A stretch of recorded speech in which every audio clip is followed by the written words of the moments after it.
Bonjour à vous. Dans cette brève capsule, nous allons nous remémorer ce que sont les ions. Prenons un atome au hasard, le carbone par exemple. Donc, si on regarde dans le tableau périodique, on va remarquer que le carbone porte le numéro atomique 6, ce qui veut dire que c'est un atome qui possède 6 protons. Et comme dans le tableau périodique, les éléments sont neutres, bien ça veut dire qu'il y a le même nombre d'électrons dans les éléments. Donc un carbone à son état fondamental possède 6 protons et 6 électrons. Par contre, on peut aisément rajouter des électrons ou enlever des électrons à un atome.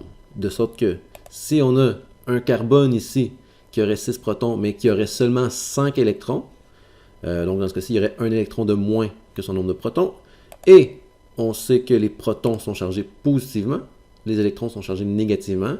Alors, comme cet atome possède un proton de plus, il possède une charge positive de plus, il aurait donc une charge positive résiduelle, on dira donc que l'atome est chargé positivement et on l'indique en indiquant un symbole plus en haut à droite du symbole de l'atome. Prenons un autre exemple. Si on a un atome de carbone qui possède 6 protons, mais ici seulement 4 électrons. Donc ici, il y a 2 électrons de moins que le nombre de protons, ou je pourrais dire qu'il y a 2 protons de plus que le nombre d'électrons. Il va donc y avoir 2 charges positives résiduelles. On dira donc que l'atome est chargé 2+. Donc, des atomes qui portent des charges, ce sont des ions. Et quand la charge est positive, on dira spécifiquement qu'il s'agit de cation.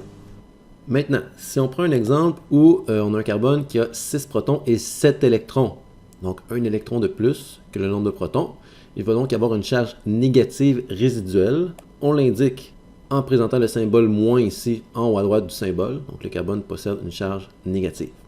Dans un second exemple, ici, on a un carbone qui possède 6 protons mais 8 électrons. Il y a donc 2 électrons de plus que le nombre de protons. Il y a 2 charges négatives résiduelles. On dira donc que le carbone porte une charge de 2-, qu'on indique encore une fois en haut à droite du symbole de l'atome.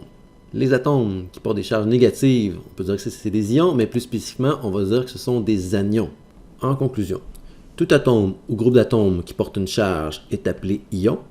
Et plus spécifiquement, lorsque la charge est positive, on parlera de cation. Et lorsque la charge est négative, on parlera d'anion.